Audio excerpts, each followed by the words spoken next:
Magandang umaga po, MFBC. Ako po ay nagagalak na maanyayahan na maghatid ng mensahe ngayong linggo ito. Isa pong karangalan para sa akin na muli ay makapagdala ng mensahe at gamitin ng Panginoon upang tayo ay lumago sa ating buhay Kristiyano. Sa mga hindi po nakakilala sa akin at alam ko po na maraming mga bago dyan, ako po si Junie Humig. Ako po ay ang pangalawang anak ni Pastor Ray at ni Sister Ruth. Ako rin po ay ang manugang ni Mama Mirna. At ako po at ang aming pamilya ay nakatira dito sa New Zealand. 7 taon na po kami rito. Kasama ko ang aking asawa na si Leia at ang 2 anak, si Julia at si Jedi at si Micah. Si Mikey ay nandiyan po sa Pilipinas kasama ninyo. Ako po ay taping dito sa aming church, sa Windsor Park Baptist Church, na aming naging home church dito sa New Zealand. Kaya yon, nagagalak po ako na makapag-abot sa inyo ng mabuting balita. So, simulan na po tayo. Nung kabataan ko po, nagpupunta kami sa probinsya, sa Nueva Ecija. Meron po doong ilog na pinupuntahan namin, magpipinsan, naglalangoyan doon, ang aming kabataan. At hindi ko po makalimutan yung muntik na malunod, yung aking second cousin na pinulikat po siya sa ilog. Tapos nasa pampang na po ako noon eh. Tapos nakita namin siya na lumulubog. Akala namin naglolokohan lang, pero nung lumulubog na siya, ako lang po yung matinong lumangoy. Kaya ako ay nagpunta sa kanya, sinagip ko siya. Tapos hindi ko makalimutan nung hinablot ko siya sa ilalim. Long hair siya eh. So hinablot ko siya sa ilalim, hinila ko yung buhok niya paangat. Tapos lumangoy kami nilayan ko siya sa pampang. Hirap na hirap ako noon. Parang dasal ako ng dasal sa langit habang hawak siya na ganyan. Nakatingin ako sa langit, nagdadasal ako. Sabi ko, Lord, ligtas mo kami. Tapos hanggang kasi mga ano pa kami noon eh. Siguro mga teenager pa kami noon eh. Hindi first time kong mag-attempt na magsagip ng buhay sa paglangoy. Kaya yun, nakaparating kami sa Pampang, sa awa ng Diyos. Nabuhay kami pareho, hindi nalunod si Mike. Kaya yun, isa sa mga karanasan ko hindi ko makalimutan. Nakwento ko yung kwento na yon dahil nung re-research ako para sa mensahe ngayong umaga na to. Nakita ko tong picture na to. Pamagat ito ay His Mighty Hand, painting ni Yong-Sum Kim. Yan, Koreano yun. Sa mga fans ng Korean novela dyan. Nung nakita ko to, sabi ko parang ganito siguro yung nangyari doon nung pagkakataon na yun. Kaya lang mas hindi ako lumulutang sa tubig. Tsaka mas maraming buhok si Jesus dito. Kaya pero yung inabot niya na gano'n yung kamay, ganyan-ganyan yun. Naalala ko, inabot ko yung kamay ko. Tapos inabot ko hinila ko sa buhok niya. Ma-recognize siguro tong picture na to, tong scene na ito sa Matthew 14, Mateo 14:22-36. Ito yung ang subtitle nito sa Bible, Jesus Walks on Water. At ito yung mensahe na gusto kong i-share sa inyo. Kung nasa inyo mga Biblia nyo, basahin natin ang Mateo 14:25 hanggang 33. Simulan ko sa verse 25. Nang madaling araw na, lumapit sa kanila si Jesus na lumalakad sa ibabaw ng lawa. Na makita ng mga alagad na lumalakad siya sa ibabaw ng tubig, nasindak sila at nagsabi, "May multo!" At nagsisigaw sila sa takot. Subalit nagsalita kaagad si Jesus at sinabi sa kanila, "Laksan niyo ang inyong mga loob. Ako to. Huwag kayong matakot." Sumagot sa kanya si Pedro, "Panginoon, kung ikaw po yan, papuntahin mo ako diyan sa iyo sa ibabaw ng tubig." Sinabi niya, "Halika." Kaya't bumaba si Pedro sa bangka at tumakad sa ibabaw ng tubig papalapit kay Jesus. Ngunit nang mapansin ni Pedro ang hangin, natakot siya. At nang siya'y nagsimula ng lumubog, ay sumigaw siya, "Panginoon, iligtas mo ako." Kaagad inabot ni Jesus ang kamay niya at hinawakan si Pedro at sinabihan, "Ikaw na maliit ang pananampalataya, bakit ka nag-alinlangan?" Nang makasampa na sila sa bangka ay huminto na ang hangin. Sumamba sa kanya ang mga nasa bangka. Sabi nila, "Totoong ikaw ang anak ng Diyos." Ang pamagat po ng ating mensahe ngayon ay paglakad sa tubig. Sa maikling oras na yon, sa maikling sandali na yon, si Pedro ay dumaan sa iba't ibang klase ng emosyon. Simula nung nakita nila si Jesus, hanggang sa bumaba siya mula sa bangka, hanggang sa lumakad siya, tapos lumubog siya, tapos inangat siya ng Panginoon, tapos naglakad uli siya, pabalik sa bangka. At sa maikling oras na yon, kung ikaw man yun o kung ako man yun, talagang iba-ibang klaseng emosyon yung napagdaanan niya. At nung mabasa ko ito, parang naalala ko, ito ang may halintulad natin yung experience niya na yon, yung mga emosyon niya na yon sa journey ng isang Kristiyano, ating buhay Kristiyano. Kaya gusto kong i-share sa inyo ang 6 stages o 6 na stages ng buhay Kristiyano na makukuha natin mula sa kwento ni Pedro sa pagkakataon ito. Ang panalangin ko ay sana makarelate kayo sa isa o sa lahat ng mga stages na to at marinig natin ang Holy Spirit na nangungusap sa atin kung anumang stage tayo naroon. Ang unang stage ng buhay Kristiyano ay unang-una pagkilala. Sabi sa verse 27, "Ako ito, huwag kayong matakot," sabi ni Jesus. Ang unang stage sa journey ng isang Kristiyano ay siyempre kailangan makilala mo muna si Jesus. Kailangan makilala mo muna si Kristo. Tanggapin mo siya bilang Lord and Savior. Tanggapin mo siya sa iyong puso at magkaroon ka na ng relasyon, personal na relasyon sa Kanya. Dahil kapag wala ka pang relasyon sa Kanya, hindi mo siya makikilala eh. Parang isa lang siyang stranger sa iyo. Nakikita mo yung mukha niya, kahit nasa kalsada mo, may nakakita kang palagi mo nakakita sa street ninyo, pero hindi mo siya kilala. Kilala mo lang yung mukha niya, pero hindi mo alam kung sino siya talaga. Kapag hindi mo pa nakilala si Jesus, ay hindi mo ma-experience ang kalitasan, ang magkaroon ng buhay na walang hanggan. Pag hindi pa kilala si Jesus, hindi mo makikilala yung ginagawa niya sa buhay mo. Pag hindi mo pa nakikilala si Jesus, hindi mo malalaman kung ano yung plano niya sa buhay mo. Kaya yun ang importante. Unang-una, kailangan ang pagkilala, kailangan makilala mo muna si Jesus. At kapag nakilala mo si Jesus, kapag tinanggap mo siya bilang sarili mong tagapagligtas at Panginoon, hindi tumitigil doon ang pagkilala.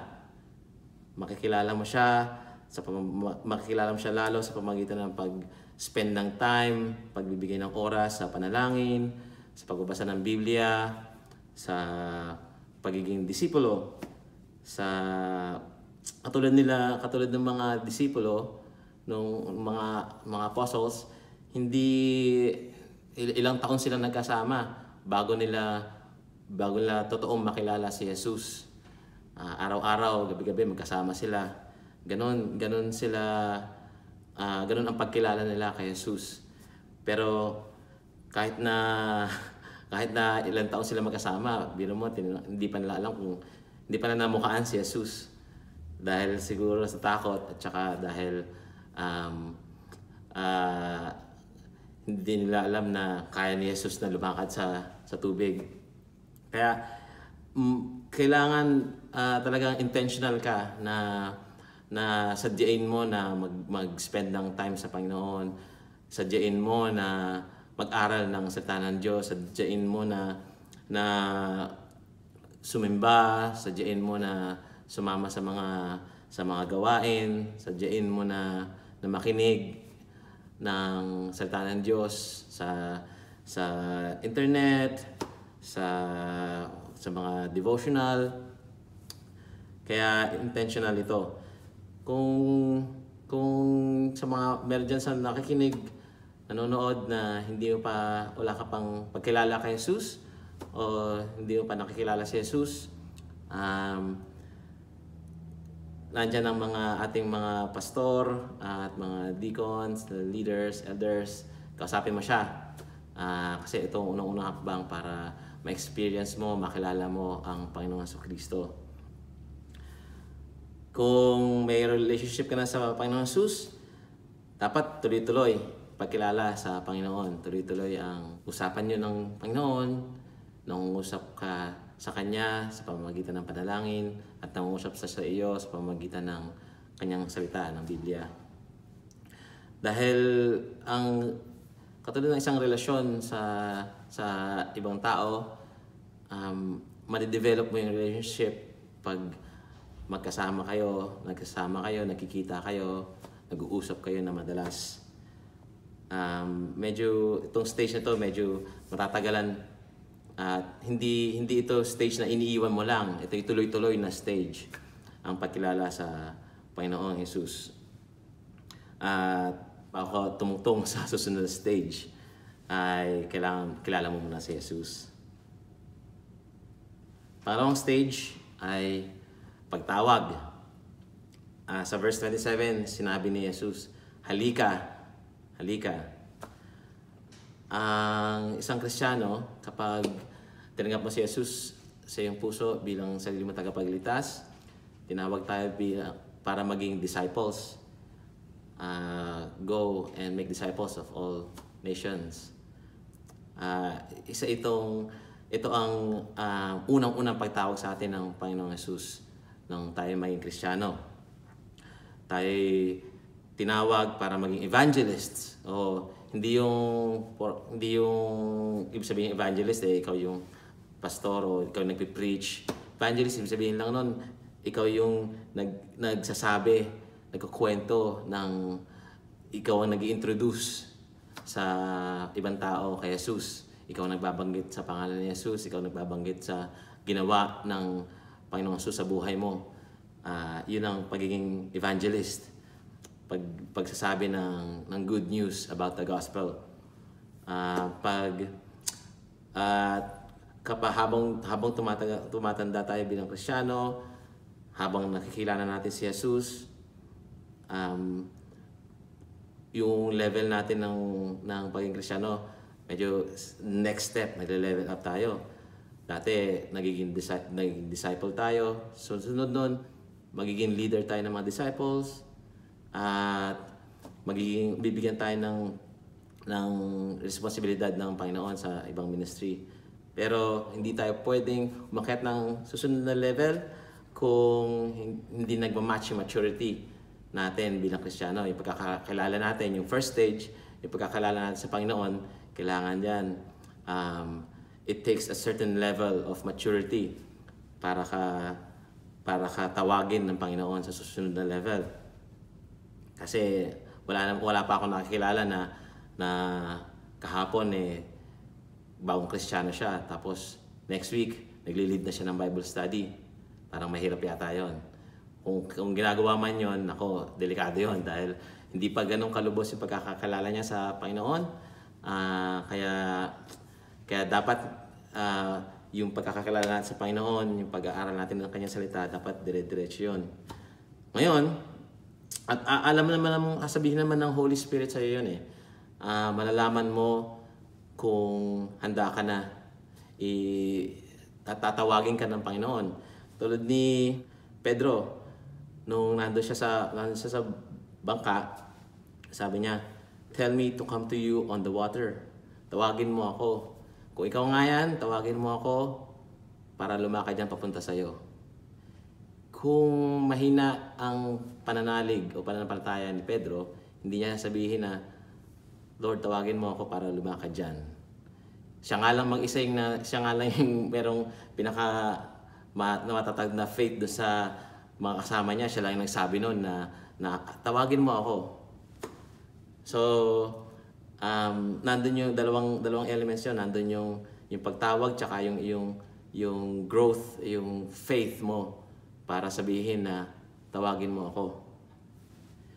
Kung nakikita ka ng Panginoon na ready ka na to lead, to go on other ministries, na maglingkod sa Kanya sa ibang level, sa ibang paraan, ang ipa-prompt ka ng Holy Spirit, kakausapin ka ng Holy Spirit at malalaman mo yon, malalaman mo sa puso mo. At Holy Spirit sabihin sa iyo na halika, tatawagin ka. Nandun yung calling sa iyo. Ang calling naman, hindi natin pinag-usapan yung calling mo pagiging pastor, o anumang malaking calling. Calling, pagtawag dito, yung nararapat sa iyong pananampalataya. Pwede kang tawagin bilang sa choir, bilang choir member, o bilang usher. Pwede kang tawagin ng Panginoon sa malaki o sa maliit na mga bagay. At it will match kung ano yung maturity level mo bilang Kristiyano. Kung ready ka na to walk on water,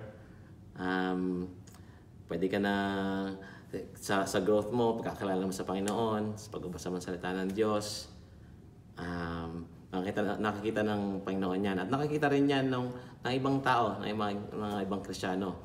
At gagamitin ng Panginoon yung mga tao na yon.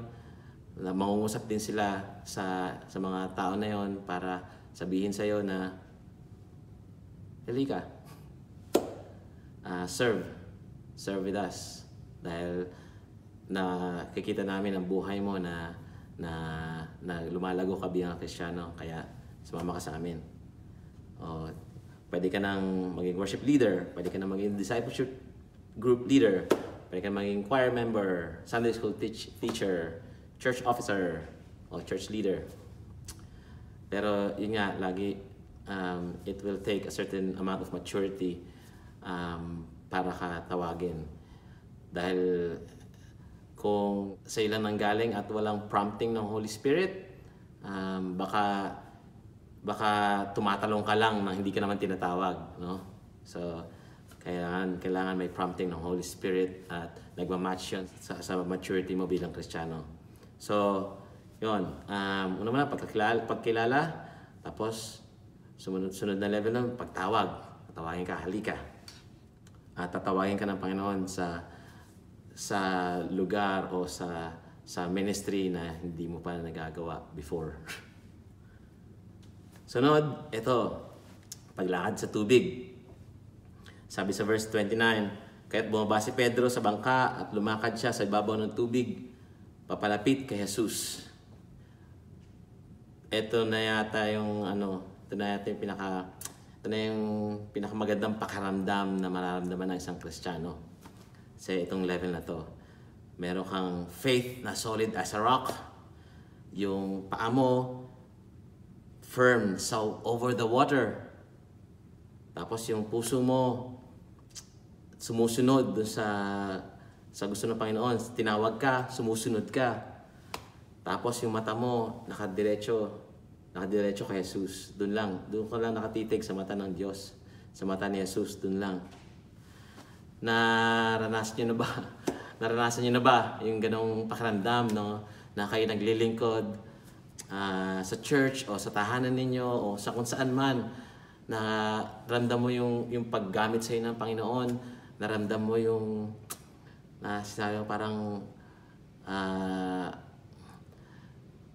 maayos yung devotional life mo, maayos yung prayer life mo, maayos yung pakikitungo mo sa mga kapwa-tao mo, maayos yung relationship mo sa Panginoon.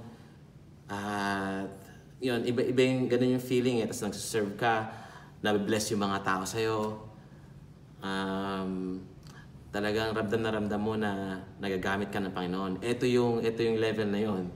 Ito yung lumalakad ka sa tubig. Ito yung level na lumalakad ka sa tubig na malalim mo yung pagkakilala sa Panginoon. Ito yung faith mo talagang solid.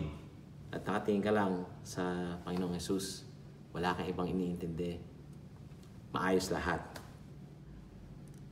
Ito yung parang peak nitong kwento na to.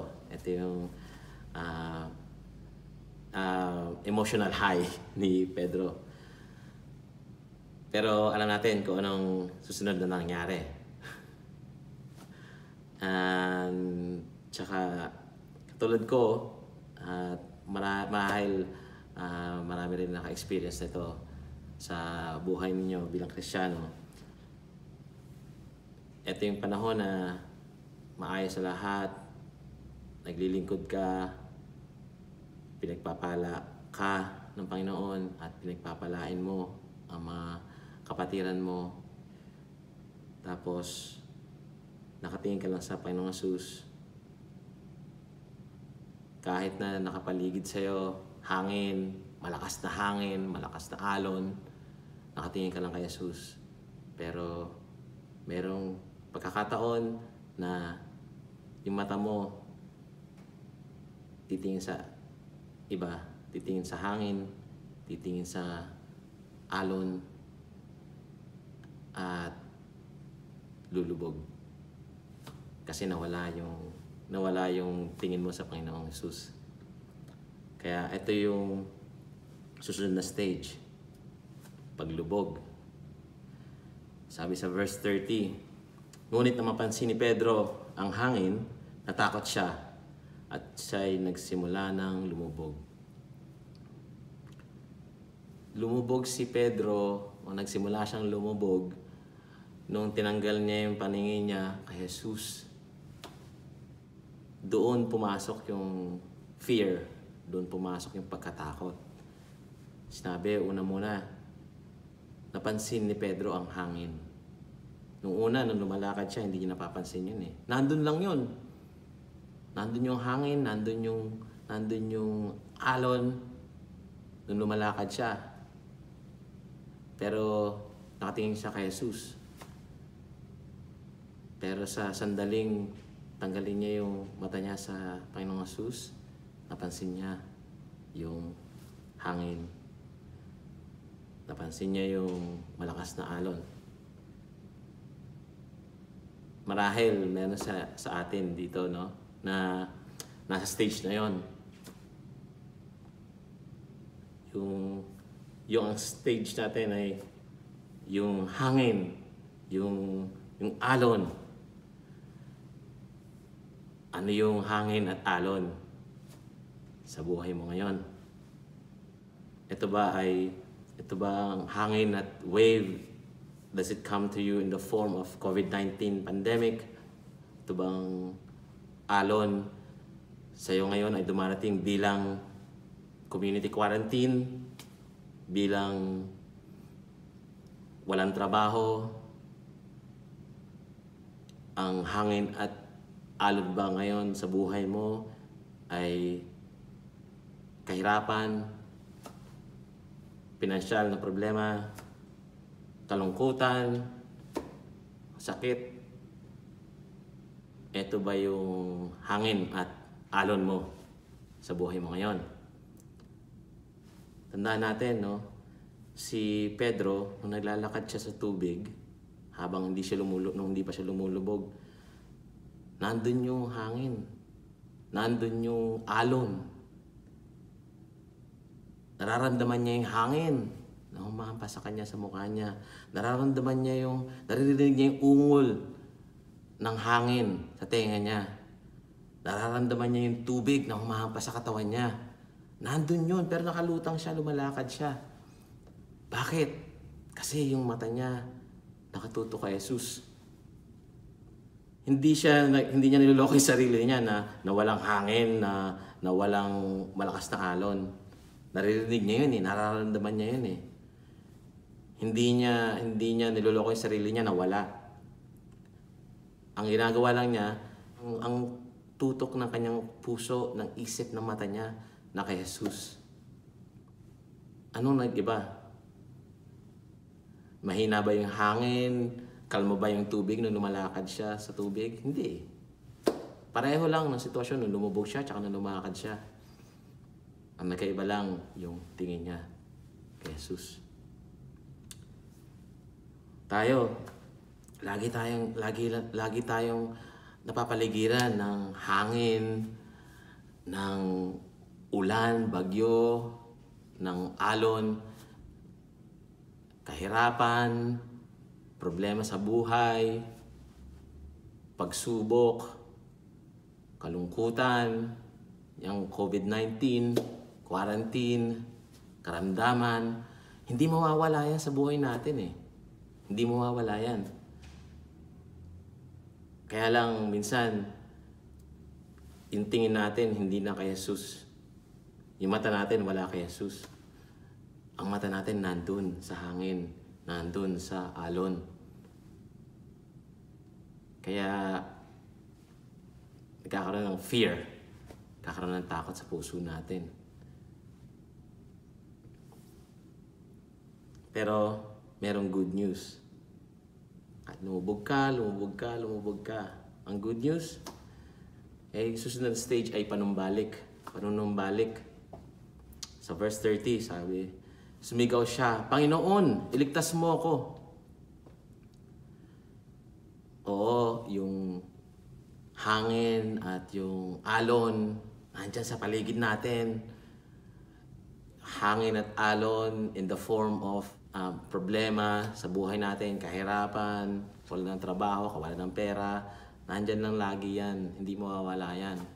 Oo, tayo lumulubog, pero kahit na gano'ng kalalim tayong lumubog, ang Panginoong Jesus, nakatapak pa rin. Nakatapak pa rin sa tubig.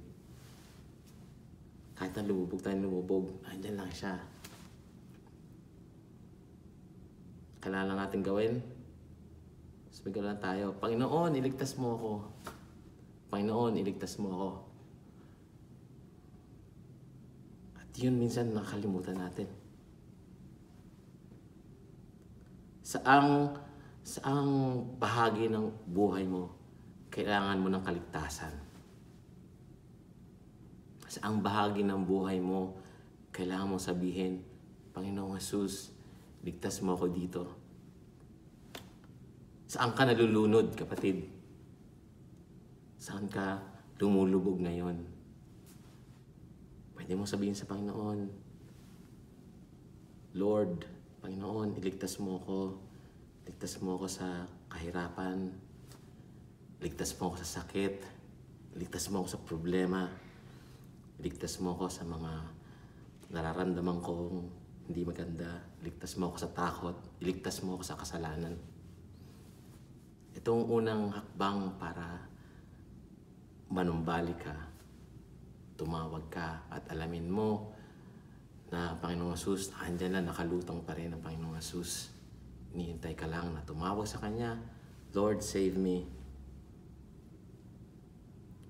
Kahit gaano kalalim na, o kahit mababaw ka pa lang, palubog ka pa lang, mapapansin mo naman yun Papabayaan mo yung sarili mo, papabayaan mo yung relasyon mo sa Panginoon. Unti-unti naman yan, hindi naman biglaan yan eh. Ma-realize mo yan. Mga problema mo, minsan maliit, malaki. Kahit anong stage pa yan. Kahit gano'ng kababaw, kalalim ka, lumulubog. Kailangan mo, tawagan mo lang ang Panginoong Jesus. Nangyayari yan sa mga sinasabi natin matitibay na mga Kristiyano. Marami tayong nababalitaan na. At nangyayari yan sa buhay ko. Malamang nangyayari sa buhay mo rin yan. Pero okay lang yun. Nangyayari sa ating lahat yan. Minsan kasi kapag nandun na tayo, lubog na tayo, akala natin sobrang lubog na tayo na hindi na tayo kailangan abutin ng Jesus. Sobrang lubog na tayo na hindi na tayo maririnig pag tumawag tayo. Hindi, kapatid. Nangyayari sa ating lahat yan. Kaya nga sabi ko, stages ito ng buhay Kristiyano eh. Pagkakilala, pagtawag, paglakad sa tubig, paglubog. Lumulubog tayo lahat. Wala namang, dito pa tayo sa broken world eh. Wala pa tayo sa langit. Nandiyan pa ang kasalanan sa paligid natin. Kaya kung nandiyan ka sa stage na yan, kapatid, eto na yung pagkakataon mo, manumbalik ka. Tawagin mo Panginoong Jesus, iligtas mo ako. Pero kailangan marinig niya sa'yo. Kung ayaw mo iligtas, hindi ka niya pipilitin na hilahin dyan eh. You have to take the step na tawagin ng Panginoong Jesus, abutin yung kamay niya na nandyan lang, nakaabang lang para sa'yo. Hindi niya sasabihin sa'yo na ang tagal-tagal mo ng Kristiyano eh. Hindi. Basta tumawag ka sa Kanya, andyan siya sa'yo. Aangatin ka niya, tumawag ka sa Kanya. Pero kailangan, nandun yung willingness natin na tumawag sa Panginoon Jesus. Nandun yung willingness natin na tumawag sa Kanya, iligtas mo ako at abutin yung kamay niya. At ang huling stage, kapag nangyari na yon, tumawag ka, Panginoon, iligtas mo ako, hawakan mo yung kamay niya, aangat ka niya. Ang nangyari, pagtibay. Pagtibay ng pananampalataya. Sabi sa verse 31, ikaw na maliit ang pananampalataya, bakit ka nag-alinlangan? Na makasampa na sila sa bangka ay huminto na ang hangin. Sumamba sa kanya ang mga nasa bangka. Sabi nila, totoong ikaw ang anak ng Diyos. Totoong ikaw ang anak ng Diyos. Maraming interpretasyon dito sa sinabi ng ikaw maliit na pananampalataya, bakit ka nag-alinlangan?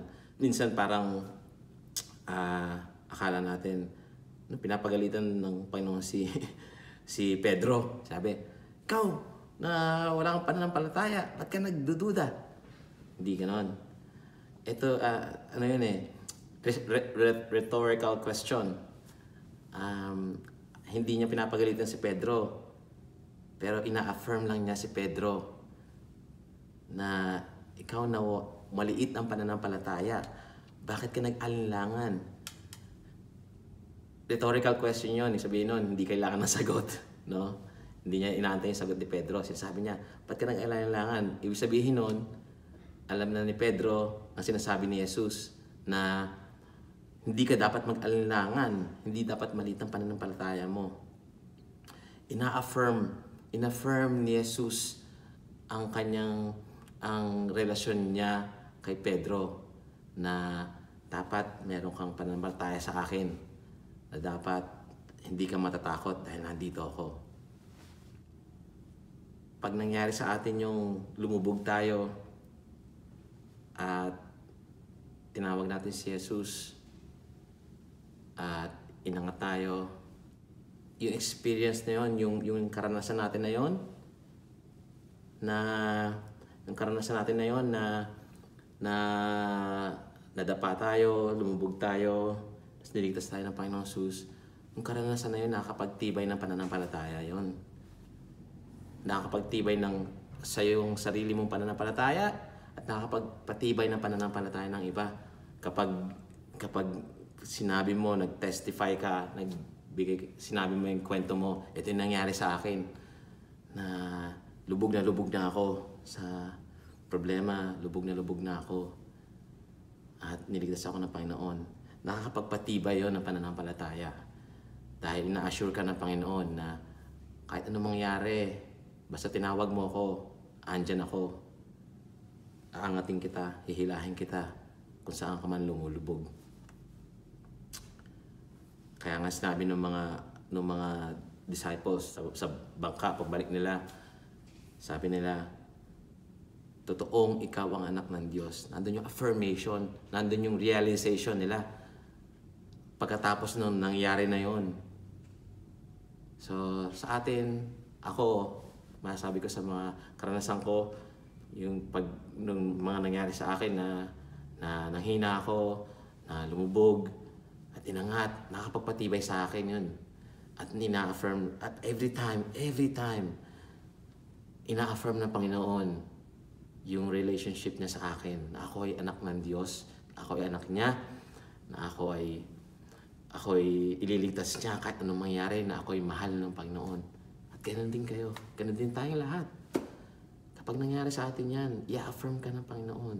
I-affirm ka ni Jesus na anak ka niya.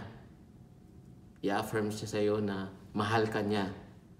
I-affirm niya sa iyo na kahit anong mangyari, hindi ka niya pababayaan. Basta tumawag ka lang sa Panginoon Jesus. Kaya ito yung cycle na yan. Pagkatapos ng pagtibay, ito yung buhay pananampalataya. Babalik ka uli sa pagkakilala. No? Pero ibang level na ng pagkakilala ito.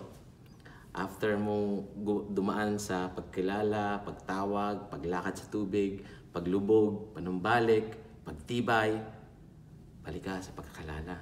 Dahil in-affirm ka ni Jesus. So, kung nanggaling ka sa experience na yon, talagang nandiyan na naman, gusto ko pa makilala Panginoon Jesus sa ibang stage na yon, ibang level na yon, at ibang level na naman ng pagtawag.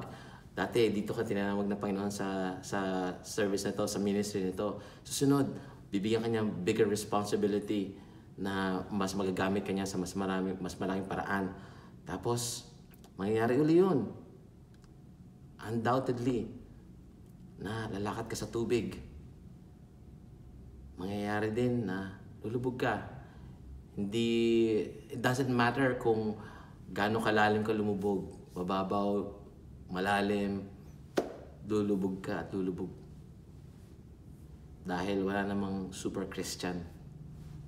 Nangyayari sa ating lahat ito. Kaya dapat maging wary tayo. Pero kung lumubog ka man, tandaan mo lang na nandun yung panunumbalik. Nandyan lang yung Panginoon na naghihintay sa'yo. Tapos, pagbalik ng cycle na yon, titibay yung pananampalataya mo ulit. Each time, bawat balik mo doon sa cycle na yon, palakas ng palalakas ang iyong pananampalataya. Palago ng palago ang iyong buhay, Kristiyano. Kaya, anong stage ka na naroon ngayon, kapatid? Kung nandun ka sa pagkilala stage, tuloy mo lang. Magbasa ka ng Biblia as much as you can. I-feed mo yung mind mo ng salita ng Diyos saan man mapupulot.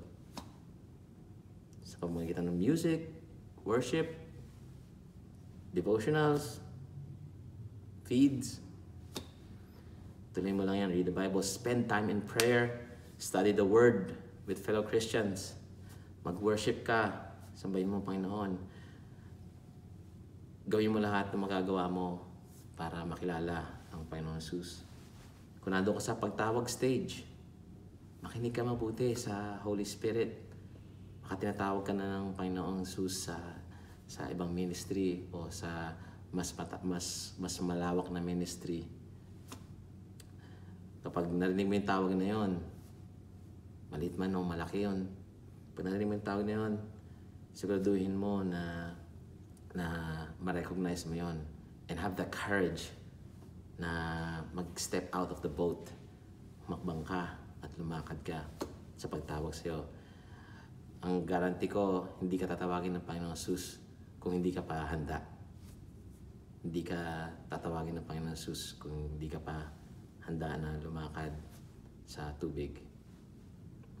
Kung nandun ka sa paglakad ng tubig stage, praise God. Keep your eyes on Jesus. Keep your eyes on Jesus. Keep your eyes on Jesus. Kung mong tingnan yung winds at saka yung waves, nandyan lang palagi yan. Nandyan lagi ang problema. Nakapaligid yan. We live in a broken world. Nandyan lang yan. Kaya keep your eyes on Jesus.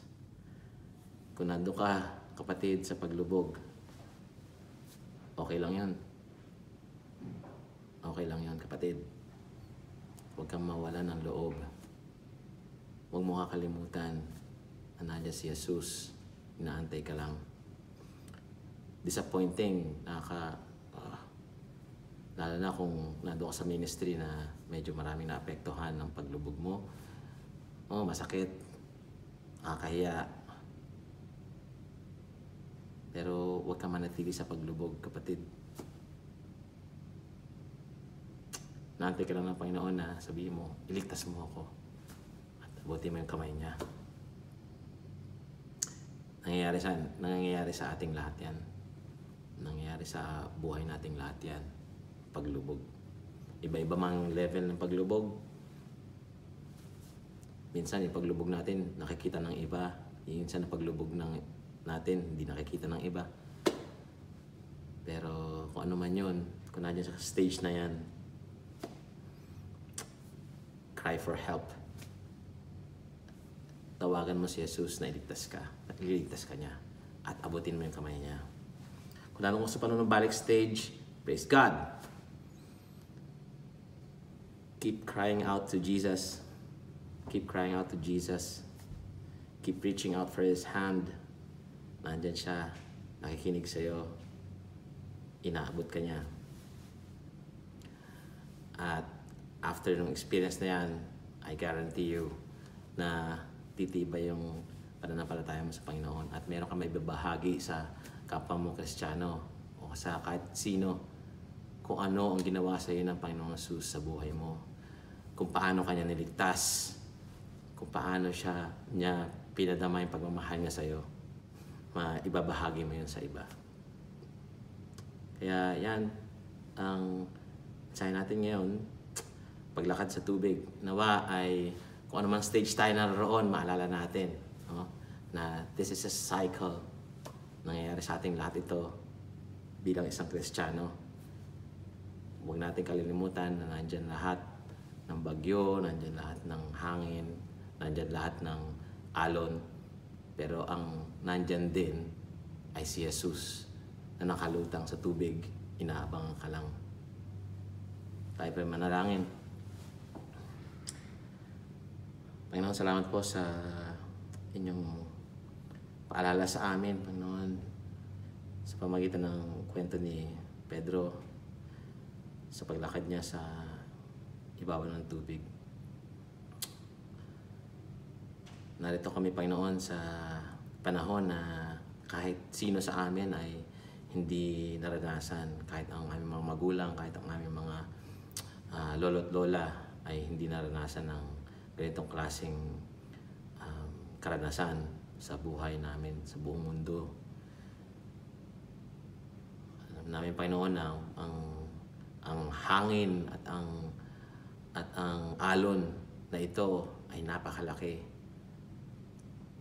Ngunit alam din namin, Panginoong Jesus, na ang hangin at alon ay palagi namin nararanasan sa aming buhay Kristiyano. Nandyan lang yan, alam namin, Panginoon Jesus. Alam namin, Panginoon, na kami ay nasa broken world, nasa paligid namin ang kasalanan, na we are in a perfect world, Lord God. Nawa, Panginoon, ay lagi namin maalala na to keep our eyes on you, Panginoon Jesus. At huwag namin pansinin, huwag namin ituon ang aming isipan sa hangin at sa alon. Alam namin, Panginoong Jesus, na ililigtas mo kami dito. Salamat, Panginoong Jesus, sa araw na ito. Dalangin namin yung papapala sa amin, sa aming lahat, sa May Kawayan First Baptist Church, sa aming mga pamilya. Patuloy kayo, Panginoon, na maging Diyos. Patuloy niyo ipadama ang inyong pagmamahal. Patuloy niyo ipadama ang inyong kapangyarihan sa aming mga buhay. Ito lang po ang dalangin sa Panginoon Jesus. Amen. Magandang araw po. Salamat po. At sa muli natin pagkikita. God bless.